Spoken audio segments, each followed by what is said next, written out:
Do not be afraid. Do not be afraid. He is risen from the dead, as he said. Come and see. So my dear elect and candidates, this is the night. This is the night you've been waiting on. Finally it's here, right? But this is the night we sing about in the Exalted. This is the night we proclaim from the housetops. This is the night that we claim victory over death. Now, here's the thing, is we do so in very dramatic fashion. As you've sat through this, we have all sorts of symbols and storytelling. We start outside with light and fire, the very elements that keep us going, right? We need this light. And Jesus then tells us he is the light of the world, right? And we come in a few minutes, we have the light then here, and we stayed in light, and then we heard these wonderful stories. Right? All the stories of history. And we leave out none of the easy stories, right? We tell all the stories of how we were created, how the Egyptians went after the Israelites and they were saved, and the prophets time and time came to us and to try and show us the way. And then finally, we come to how Christ came among us as one of us to show us the way. To show us the way. And then we'll celebrate that in a few minutes with more symbols. Water, the water of life. That we died to sin, raised up, cleansed, and new. We get the light again. And then we get oil, the oil of healing, the oil of gladness, the oil of salvation. This is the night. Now, you see, all of this tells of one story, one key message that, yes, Christ is risen from the dead, but what's the cornerstone of this message? The message is this: love. Love wins over death. Death loses to the power of love. That love will always win, every single time. And that's what we're called to internalize. That's what we're called to live. That's what we're called to testify to the whole world, that love conquers death. Love is the victor.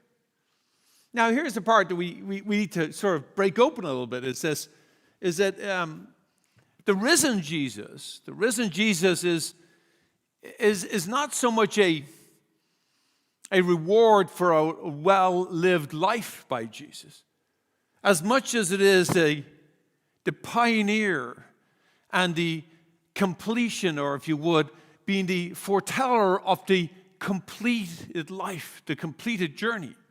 In that sense, he is both the pledge and the guarantor of the full life. The full life from here to all eternity. See, that's the message of tonight. The victory, that love is victory over death, over every death. Now, all that sounds great theology, and that's what we do tonight. It's just years and hundreds and thousands of years of theology that is all packed into this one evening. And so what does that mean for us? It means this, is that love is the answer. Love is what heals. Love is what will light in the midst of darkness. Love is what will give us life when nothing else seems to make sense.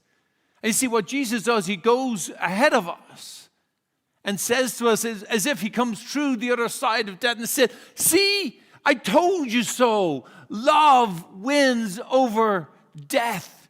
And if you ever doubt that, then just look at me, he says. Follow my voice. Follow my commands. And if you ever doubt, and you doubt in even the silence, you can trust my silence, because I trusted God's silence. And I have showed you the way. Eternal life only comes through death. And that's the hardest part, right? That Jesus goes through death, a bloody death on the cross. And here's the thing, every single one of us is going to have to go through death too. And for some of us, it's going to be hard. It's going to be lonely, and we will have the same moments of despair and darkness as Christ had. But he says God's silence can be trusted, because the silence is not the last word. Pain, suffering, hate are not the last word. God has the last word, and it is the resurrection. And the resurrection is love. So what does that mean in practical terms? I mean, for all of you who are coming into the faith for the first time, but for all of us who have celebrated every Sunday for eons, what does that mean for us? It means that we have to, every time we come across darkness and woundedness and brokenness inside of us, that we are living a little death. And we have to go through that in the same way in rehearsal for our final one. And that means that our love will get us through that. And that's how we're called to go through that. So let me give you an example for a moment. Just think of a loved one, a person who's in your life who you love today. If they go on a trip somewhere, they're in the East Coast, does your love in any way diminish because they're out of your sight? No. In fact, you might even be more conscious of their love because of their absence from you physically. And because of that, your love seems to actually be more forefront, and it grows. Right? So love does not need to be physically present. Love remains, even when the person is on the other side of the country. Well, the same is true when the person dies and goes to the other side, that the love remains. And I will tell you that love can even grow, because now we are in more thinking of them, and we can be drawn even more to them. And so we abide in that love. Why? Because we can trust God. That love wins over death. Love reigns supreme. Love will never die. And so what does that come back to in our practice? And so our practice is in all these little deaths that we have, these little wounds, these little darknesses, these little things that happen to us day after day in our lives, they're our little rehearsals for eternal life. They're little rehearsals so that we can live the joy of what we celebrate tonight.